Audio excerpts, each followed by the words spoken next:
Hello students, before we move on please channel को like, share और subscribe करें। और एक बहुत इंपॉर्टेंट इन्फॉर्मेशन, अगर आपको इस वीडियो के नोट्स चाहिए तो डिस्क्रिप्शन बॉक्स में डाउनलोड लिंक चेक करें। शुक्रिया। चलो शुरू करते हैं। In this video we will study unit 3 administrative management approach. आज हम जानेंगे कि एडमिनिस्ट्रेटिव मैनेजमेंट अप्रोच किस तरह ऑर्गेनाइजेशंस को एफिशिएंटली चलने में हेल्प करती है। इन दिस वीडियो हम कवर करेंगे 1. इंट्रोडक्शन, आप समझेंगे एडमिनिस्ट्रेटिव मैनेजमेंट अप्रोच का basic meaning. 2. Evolution of administrative management approach, आप जानेंगे ये अप्रोच कैसे डेवलप हुई। 3. Major contributors to the approach, आप इंपॉर्टेंट थिंकर्स के कंट्रीब्यूशन समझेंगे। Views of Henri Fayol, Fayol के administration principles. Contribution of Lyndall Urwick, organisation design के rules. Principles of Luther Gulick, POSDCORB functions का simple meaning. Mooney and Reiley's views, coordination और scalar chain का role. MP Follett's views, human relations और coordination approach. 4.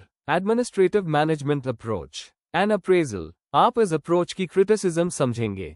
5. Relevance of the approach, कैसे ये principles आज भी useful हैं। 6. कंक्लूजन, पूरी यूनिट का simple summary. Before we move on, please like, share and subscribe the channel. Thank you. 1. Introduction.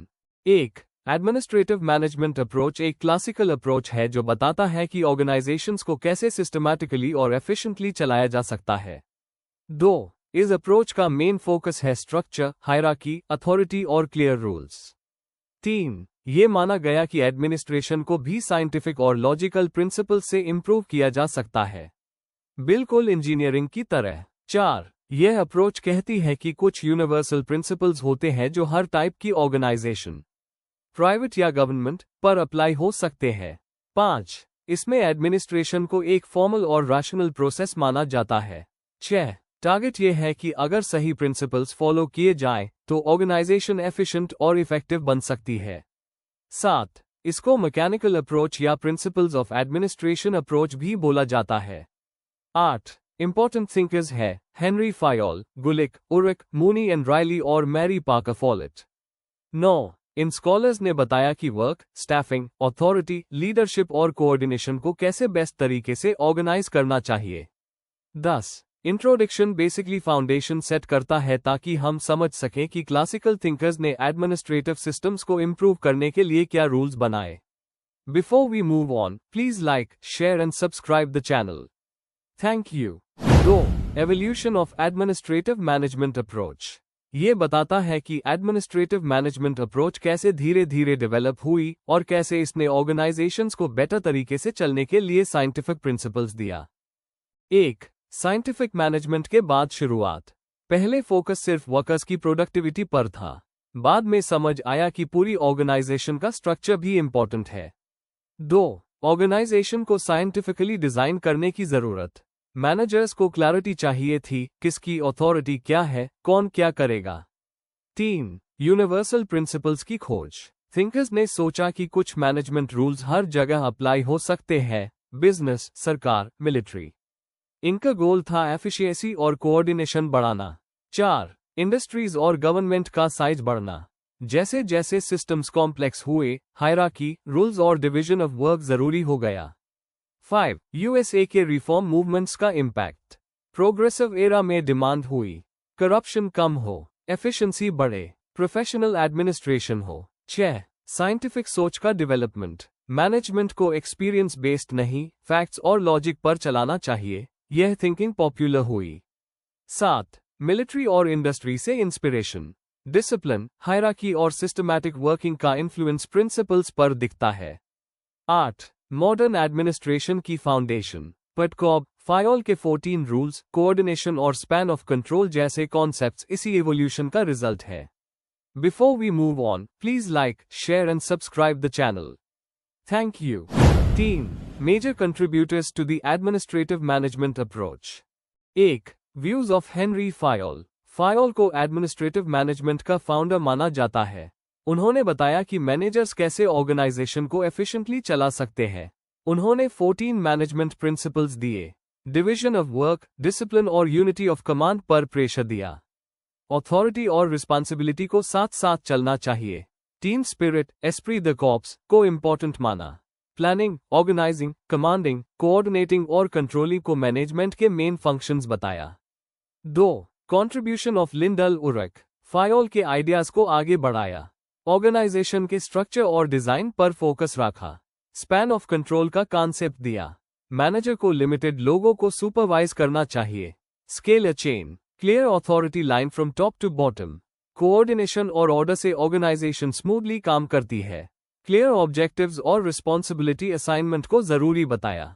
3. Principles of Luther Gulick, उनका famous model POSDCORB है। PERTCOB means planning, organising, staffing, directing, coordinating, reporting, budgeting. ये सब administration के basic functions बताए। Departments को purpose, process, people और place के basis पर ऑर्गेनाइज करने की बात की। एफिशिएंसी तब बढ़ती है जब टास्क्स क्लियरली डिवाइड और सुपरवाइज किए जाएं।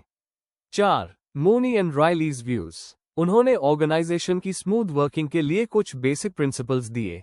सबसे important principle, coordination. Scalar principle, authority top से बॉटम तक स्ट्रेट लाइन में फ्लो करे।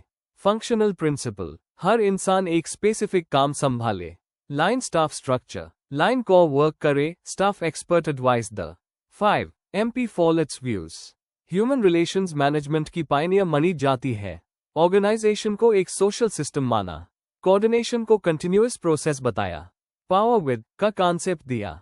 कोऑपरेशन, डोमिनेशन नहीं। एम्प्लॉइज को डिसीजन मेकिंग में इंक्लूड करने की बात की। कॉन्फ्लिक्ट को इंटीग्रेशन से सॉल्व करने का आइडिया दिया। लीडरशिप मीन्स लोगों को साथ लेकर चलना और गाइड करना। Before we move on, please like, share and subscribe the channel. Thank you. 4. Administrative management approach, बताता है कि ऑर्गेनाइजेशन को कैसे डिजाइन और मैनेज किया जाए ताकि काम स्मूथ, फास्ट और एफिशिएंट हो। 1. ऑर्गेनाइजेशन स्ट्रक्चर पर फोकस, एक क्लियर ऑर्गेनाइजेशन सेटअप होना चाहिए। हर पर्सन को अपना रोल और बॉस का पता होना चाहिए। प्रॉपर स्ट्रक्चर, बेटर काम। 2. यूनिवर्सल प्रिंसिपल्स, थिंकर्स मानते थे कि कुछ जनरल रूल्स हर ऑर्गेनाइजेशन में काम करते हैं। इनको फॉलो करके एफिशिएंसी बढ़ती है। 3. एम, एफिशिएंसी एंड इकोनॉमी, काम जल्दी, सही और कम रिसोर्सेज में करना। कंफ्यूजन कम होता है, प्रोडक्टिविटी बढ़ती है। 4. डिवीजन ऑफ वर्क, काम को छोटे छोटे स्पेशलाइज्ड पार्ट्स में बांटा जाता है। वर्कर एक टाइप का काम मास्टर कर लेता है। 5. अथॉरिटी और रिस्पॉन्सिबिलिटी, हर पर्सन को पता होना चाहिए कि उनका बॉस कौन है। जिसकी रिस्पॉन्सिबिलिटी ज्यादा है, उसकी अथॉरिटी भी होनी चाहिए। 6. यूनिटी ऑफ कमांड, एक एम्प्लॉय को सिर्फ एक बॉस से ऑर्डर मिलना चाहिए। इससे कॉन्फ्लिक्ट और कंफ्यूजन अवॉइड होता है। 7. Planning and controlling, planning future goal set करती है। कंट्रोलिंग चेक करती है कि काम प्लान के हिसाब से हो रहा है या नहीं। 8. कोऑर्डिनेशन, सारे डिपार्टमेंट्स को टीमवर्क की तरह काम करना चाहिए। कोऑर्डिनेशन से टाइम और एफर्ट दोनों सेव होते हैं। 9. फॉर्मल रूल्स, लिखे हुए रूल्स, प्रोसीजर्स और मैनुअल्स फॉलो किए जाते हैं। ऑर्गेनाइजेशन सिस्टमैटिक और प्रिडिक्टेबल बन जाता है। 10. इस अप्रोच की क्रिटिसिज्म, काफी मैकेनिकल और रिजिड है। ह्यूमन बिहेवियर, मोटिवेशन और इमोशंस को इग्नोर करता है। इनफॉर्मल ग्रुप्स को इंपॉर्टेंस नहीं देता। Before we move on, please like, share and subscribe the channel. Thank you. Let's see next topic. 5. Relevance of the administrative management approach, यह approach आज के टाइम में ऑर्गेनाइजेशंस को कैसे इफेक्टिव और ऑर्गेनाइज्ड बनाती है। 1. आज भी बिल्कुल रेलेवेंट अप्रोच। मॉडर्न ऑफिसेज और गवर्नमेंट डिपार्टमेंट्स अभी भी इन प्रिंसिपल्स को फॉलो करते हैं। 2. ऑर्गेनाइजेशन का क्लियर स्ट्रक्चर बनाने में मदद, डिपार्टमेंट्स को लॉजिकली अरेंज करने का तरीका बताती है। 3. एफिशिएंसी और प्रोडक्टिविटी बढ़ती है। क्लियर रोल्स और डिवीजन ऑफ वर्क से टाइम वेस्ट नहीं होता। 4. मैनेजर्स के ट्रेनिंग के लिए बहुत इंपॉर्टेंट, प्लानिंग, ऑर्गेनाइजिंग, डायरेक्टिंग जैसे स्किल्स को स्ट्रांग बनाती है। 5. साइंटिफिक और लॉजिकल डिसीजन मेकिंग प्रमोट करती है। गेस वर्क नहीं, बल्कि प्रॉपर मेथड्स और एनालिसिस यूज होते हैं। 6. ऑर्गेनाइजेशन में चेंजेस हैंडल करना इजी होता है। सिस्टमैटिक प्लानिंग से चेंज स्मूथली इंप्लीमेंट होता है। 7. रिसोर्सेज का बेस्ट यूटिलाइजेशन होता है। पैसा, मैनपावर और मटेरियल सही जगह उस होते हैं। 8. डिसिप्लिन और फेयरनेस को प्रमोट करती है। यूनिटी ऑफ कमांड और इक्विटी जैसे प्रिंसिपल से वर्क एनवायरनमेंट स्टेबल होता है। 9. मॉडर्न मैनेजमेंट के बेस प्रिंसिपल्स इसी अप्रोच से आए। पटकॉब, हायरार्की और डेलीगेशन आदि इसी अप्रोच से इंस्पायर्ड है। 10. हर टाइप के ऑर्गेनाइजेशन में यूजफुल, चाहे गवर्नमेंट हो या प्राइवेट, एवरीवेयर अप्लाई होता है। Before we move on, please like, share and subscribe the channel. Thank you. Let's see the next topic. 6. Conclusion. 1. Administrative management approach का मेन फोकस एफिशिएंट और well organised organisation बनाना है। 2. फायोल, उरक, गुलिक, Mooney, रेले और folate जैसे thinkers ने management के strong principles दिए। 3. यह principles division of work, unity of command, hierarchy, coordination और अथॉरिटी रिस्पॉन्सिबिलिटी क्लैरिटी पर जोर देते हैं। 4. अप्रोच मानता है कि यूनिवर्सल रूल्स बन सकते हैं जो हर ऑर्गेनाइजेशन पर अप्लाई हो सकते हैं। 5. लेकिन क्रिटिक्स कहते हैं कि ये अप्रोच मैकेनिकल है और ह्यूमन फीलिंग्स को इग्नोर करती है। 6. बिहेवियरल थिंकर्स बोलते हैं कि अप्रोच मोटिवेशन, टीम वर्क और इनफॉर्मल रिलेशंस को समझने में वीक है। 7. आज भी इसके प्रिंसिपल्स प्लानिंग, कोऑर्डिनेशन, कंट्रोल और डेलीगेशन जैसे एरियाज में काफी यूजफुल है। 8. मॉडर्न ऑर्गेनाइजेशंस भी इस अप्रोच के रूल्स को स्ट्रक्चर और एफिशिएंसी इंप्रूव करने के लिए फॉलो करती है। 9. इस अप्रोच ने modern management and public administration के डेवलपमेंट को स्ट्रॉन्ग फाउंडेशन दी। 10. ओवरऑल, यह अप्रोच हमें समझने में हेल्प करता है कि ऑर्गेनाइजेशंस कैसे अच्छा स्ट्रक्चर और मैनेजमेंट मेंटेन कर सकते हैं। Before we end, please like, share and subscribe the channel for more such study materials and one important information अगर आपको नोट्स चाहिए तो डिस्क्रिप्शन बॉक्स में डाउनलोड लिंक दिया हुआ है, जरूर चेक करें। Thank you.